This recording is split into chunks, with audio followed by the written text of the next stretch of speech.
Okay, guys, here's the fourth part of the press release writing, or the do's and don'ts of press release writing, how to write professional press release. So the don'ts of press release writing. When it comes to press release writing, there are some things that you should not do. Please pay close attention to these things. So it is not just about the information that we provide there, but then there are some other things that should not be in your press release. And number one is don't offer opinions. Your work is to report the events that happened or that may happen. Your opinion does not matter at all. Don't be tempted to say you want to offer your opinion. Okay, it is irrelevant. Now, avoid fluff. Make sure your press release only entail necessary information. Remove unnecessary details that is not connected to the press or connected to the concerned party in the press release. Don't use first-person narrative. Except when quoting somebody, don't use first-person narrative like I or we. Instead, writing a third-person narrative like the brand, the company, they. Maybe I should re-emphasize what I mean by don't use first-person narrative. First-person narrative is like, I am going, we will be there. Now, that is you as a party, but then you should write that right in the third-person narrative. And that is like, they will be around, they are going to achieve this. This is the goal of the brand, not this is our goal.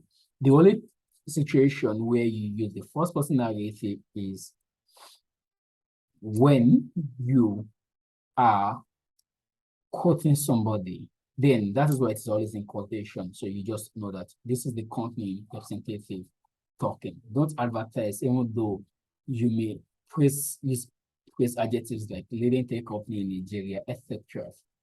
It shouldn't be advertised anything. Your press release should not advertise anything. Try as much as possible to avoid creating a press release that's advertised. Don't use jargons or big vocabulary. Your readers should be able to read your press release without having to check more than a word or two in the dictionary. Actually, they shouldn't check a single word in the dictionary. But let's assume that maybe you are writing something that is a lot too technical, they may want to check. But in reality, just let the way. Like, I don't think you will check dictionary with everything that I've been saying so far. So write with your everyday English language. Avoid jargons too, or these expert jargons. Maybe you're in the health field and you are using some kind of words that people don't use. No, consider translating to the term that people use. Don't say you're using the industry vocabulary, so to say. Don't address customers. Avoid what like your. I don't know how I can really put a lot of armor here because many people make this mistake. Remember that you're writing in the first person narrative.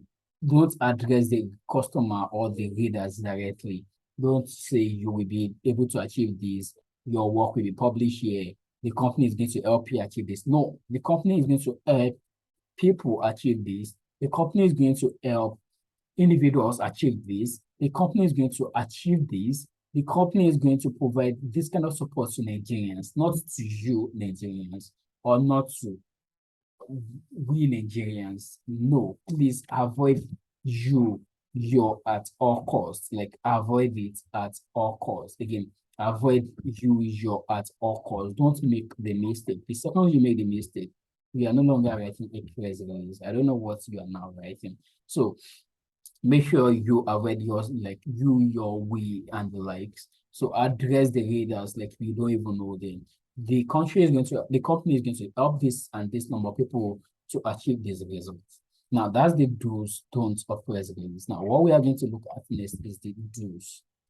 So what are the do's? Make sure that your narrative is actually fact-based and free of fluff. Why you are trying to impress people with the press, Mr. Retenji, leading media brand in Nigeria and the likes, some of those ones can be ignored, but then make sure that they are fact-based. If the brand has only created just a course, please don't say you created multiple courses. So be sincere with the information, because when readers send a single piece of life, okay, in the press, they will stop trusting the brand. So if you are the owner of the brand that is trying to create a press release on behalf of your company, you should be much careful of this. And if you're a freelancer, please confirm the information, because if somebody helps me spoil my brand, because you are supposed to be the expert, you should let them know that their narrative should only contain nothing but the truth. Use third-person narrative. Always use third-person narrative outside of quotes, and do not use I or we, just like I've mentioned in the previous slide. Be informative. Provide as many details as possible to help readers understand the message you are communicating. And that's the same thing that we've been able to achieve in the Wikipedia press release. You can see the breakdown on different information that can help people connect to the details of the brand. Now, the nature. Your work is to communicate the message on behalf of the company, not just justify or discredit the action. Your work is not to say that this company has done this. Like, you are not to want to say, like, I witnessed it with my eye. There are occasions whereby companies used to bring in witness to justify the news, okay? That one is still, you are still independent. Now, that's the case whereby, like, according to someone who attended the award night, that attended the event, then put it in code, and then say what the person said. But you, as the original author of the press release, you don't have any business with the press. Like, you don't have any business justifying anything or discrediting anything. It's none of your business. Your business is to, again, communicate the message on behalf of the company. If it's your company too, you should just assume the position of neutral, of independence. That is the concept of journalism itself. Keep it to what counts. Okay, what press release should often be short, but on rare occasions, so people may want their press release to be long, can be up to 1,000 words, 2,000 words. So, other than that case, please keep your press release short so that readers can read, or journalists can read and move on to the next thing. Ensure it is readers friendly. Remember the principle of a good read. By that, what I mean is that make sure that your press release is short, your each sentences are short, the contents are, I mean, the flow, the contents flow. Just if you have taken the beginner's guide to content writing, which is the first part of this course, you will already understood what I mean by what a good write-up should look like. So just make sure you work by the principle. But if you have not, our best guess is like you are already a good writer, but just need more clarification or wanted to delve through different types of writing that we have and pick your area of specialty and become an expert and own your new. So don't say you are writing a press release that the style is different. No, the style is not different. Your sentences should be short. Everything should be grammatically correct.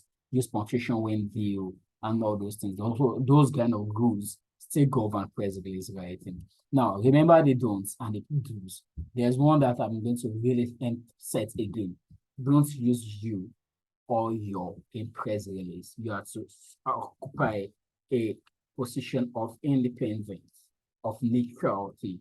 Don't use vocabularies and jargons. Don't advertise on the behalf of the company. Don't say I and we, except you are quoting somebody. And if you're quoting somebody, then put quotation mark. And your work is to report the event that happened, not otherwise. And thank you.